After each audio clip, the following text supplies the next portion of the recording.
Hey everybody, welcome back to my relatively unsuccessful YouTube channel, but I have fun making these videos, so I'm going to keep doing it for myself. I do want to talk a little bit about what we've got going on here today, and that is unboxing the Axial SCX24. I bought the 1967 Chevrolet C-10. This is a 1/24th scale electric RC crawler, obviously four-wheel drive. And this is not my first micro crawler that I've ever had. Here's a quick throwback clip to the Losi micro crawler that I had.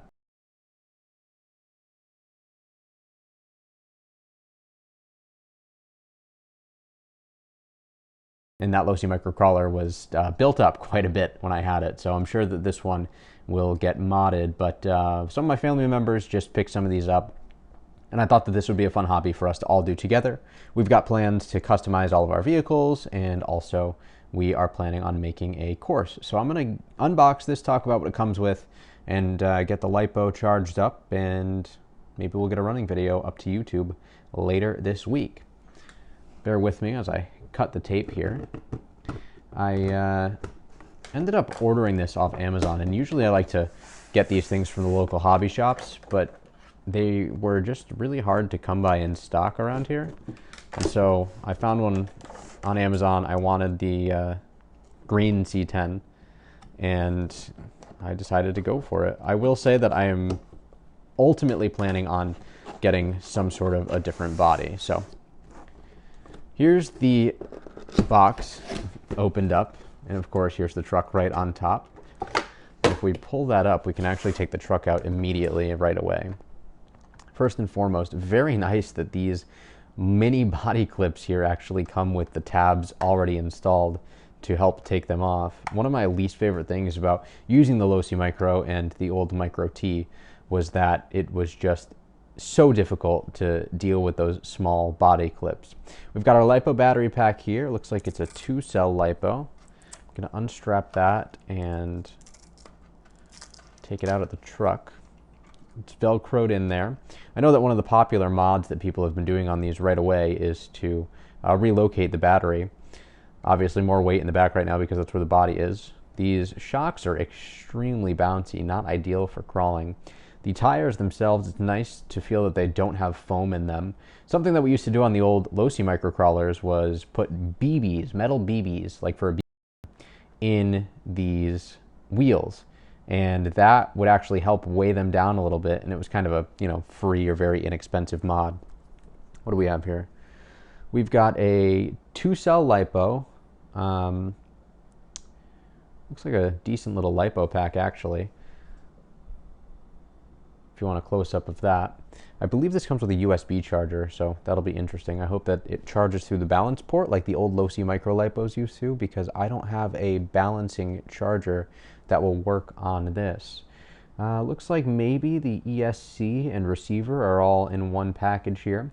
We've got a nice 3-wire servo. I've heard that the servo on these trucks is not great and could use a little beefing up. And I've also seen some people do these bumper deletes on the front, which is interesting.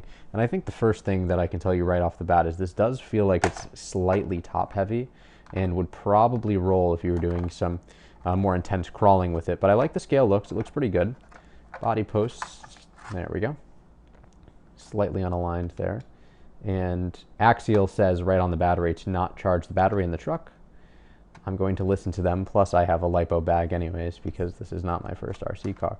Looks like the tires do rub at full lock. I don't know if you can see that well, but just something to keep in mind there. I've noticed that people who have the C10s tend to trim the wheel arches a little bit, and I have a feeling that that's going to be one of the first things that I do on this body as well. But it does look great. Nice scale looks. I like the way that the wheels look with the body. I've got a weird thing for white wheels. My ultimate plan for real life cars is to actually get white wheels for my Subaru Baja, and that's just because I have an obsession with white wheels as of late, and I honestly might just paint these white just for the heck of it. It's another free / very inexpensive modification to this truck. We've got worm gears all around in the differentials, and it looks like I bet you there's some upgrades for this, like oil-filled shocks or something would be nice. It feels like the drive shafts are all plastic. But it looks like maybe the dog bones are not, which is nice to see some metal in there. From what I can tell, at least, it looks like there is some metal up in there, and hopefully that will mean longevity and durability, the two biggest things that I am interested in with this truck. And I do want to mention that this is actually a licensed vehicle body from GM and Chevy. There's the license underneath the shell right there.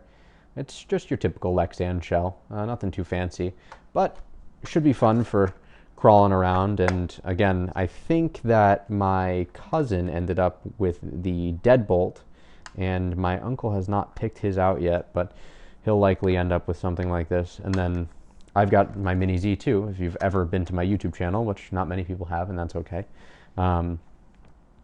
You'll know that I unboxed my AE86 Mini Z not too long ago. I'm going to move the truck out of the way. We'll get the box back over here and see what else we've got inside for goodies. So there's the stand the truck came on. Looks like they put a little piece of foam in there to help show its flex off while it was sitting in the package. Ooh, my favorite, instruction manuals. 4 AA batteries included. Looks like there's another drive shaft in here, a couple of extra body clips, some end links here, and some small Allen key or a hex key. And this has the instructions, an owner's manual, all that jazz. Do you call it an owner's manual for an RC car like you would for a regular car? I don't know. But here's all the instructions, and gives you all the info you need to get this thing up and running. I will probably look this over at some point, just because I haven't had an RC car like this in quite some time. But this is certainly not my first rodeo when it comes to RC cars, and even not my first rodeo for microcrawling. Now, if I can get this second box out without ripping it like I just did twice. Let's try that one more time. There we go. Oh.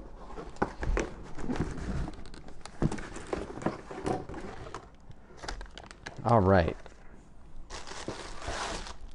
Oh, beautiful. So, this truck does come with the extra mount for the rear, which is awesome. I was actually planning on purchasing these because I really liked the look of the gray body with these rally lights on them, but I did not love the color as much as I did the green, which is why I went with the green overall. But it's nice to know that it comes with those extra pieces.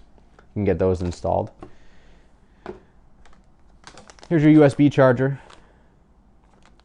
Looks interesting. Oh, it does look like it charges through the balance port though, which is a nice peace of mind.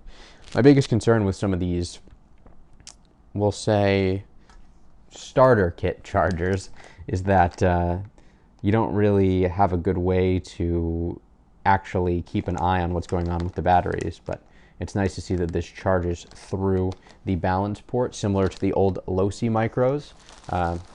And again, I had a lot of Losi micros, Micro T, Micro SCT, all that jazz. And here's the receiver. Now, I know that they've done some newer electronics, like the Jeep Gladiator for the SCX4 has newer electronics in it. I think this is still the old style one. I was told that the ESC on the new one has blue tape on it. This is black, and this has the 3-speed trims on the top, high, medium, low. It actually feels like a pretty nice controller. The springs are really nice for returning to center for throttle and steering. Not a ton of bounce there.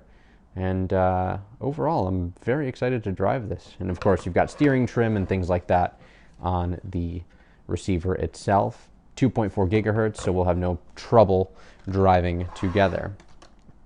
So here it is, the Axial SCX24.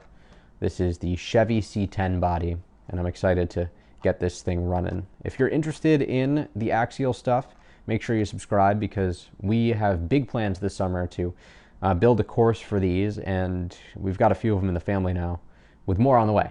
So I imagine that that means that this is something that will actually happen, and it's not just a pipe dream of ours. Thanks, everybody. Click that subscribe button, press the like button, insert other random YouTuber comments. I don't really have other social media that you can follow me on, but I mean, hey, YouTube's a good place to start. Thanks for watching, and I hope you enjoyed this video.